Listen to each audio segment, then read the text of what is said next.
अध्याय 14 गुणत्रय विभाग योग, तीनों गुणों का विवेचन। श्री भगवान बोले, मैं तुम्हें फिर से वो सर्वोत्तम ज्ञान सुनाऊंगा जिसे जानकर सब ऋषियों ने इस संसार से निकलकर उत्तम अवस्था पाई। इस ज्ञान में स्थिर होकर मनुष्य मृत्यु के समय भी ब्रह्म से एकत्व को प्राप्त होता है और अमर हो जाता है। हे अर्जुन, संपूर्ण जीव तीन गुणों सत्व, रज और तम के प्रभाव से बंधे रहते हैं। ये प्रकृति के गुण आत्मा को शरीर से बांधते हैं। सत्व गुण निर्मल है, प्रकाश और ज्ञान देने वाला है। ये सुख और आसक्ति से बांधता है। रजोगुण इच्छा और कर्म की प्रवृत्ति से उत्पन्न होता है। यह मनुष्य को कर्मों में बांधता है। तमोगुण अज्ञान से उत्पन्न होता है। यह आलस्य, निद्रा और प्रमाद से बांधता है। हे अर्जुन, सत्व सुख में बांधता है, रज कर्मों में और तम अज्ञान में। कभी सत्व प्रबल होता है, कभी रज और कभी तम। इस प्रकार तीनों गुण मनुष्य के जीवन में क्रमशः बढ़ते घटते रहते हैं। जब ज्ञान और प्रकाश बढ़ता है तो समझना चाहिए कि सत्व की वृद्धि हो रही है।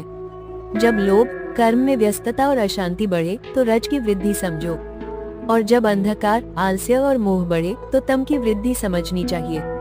सत्व में मरने वाला ऊंचे लोकों को जाता है, रज में मरने वाला मनुष्यों में जन्म लेता है और तम में मरने वाला नीच योनियों में जन्म लेता है। सत्व से ज्ञान उत्पन्न होता है, रज से लोभ और तम से अज्ञान और मोह।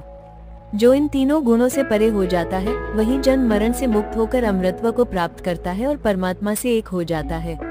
अर्जुन ने पूछा, हे प्रभु, वो कौन सा लक्षण है जिससे पता चले कि कोई तीनों गुणों से ऊपर उठ गया है, और वो कैसे आचरण करता है?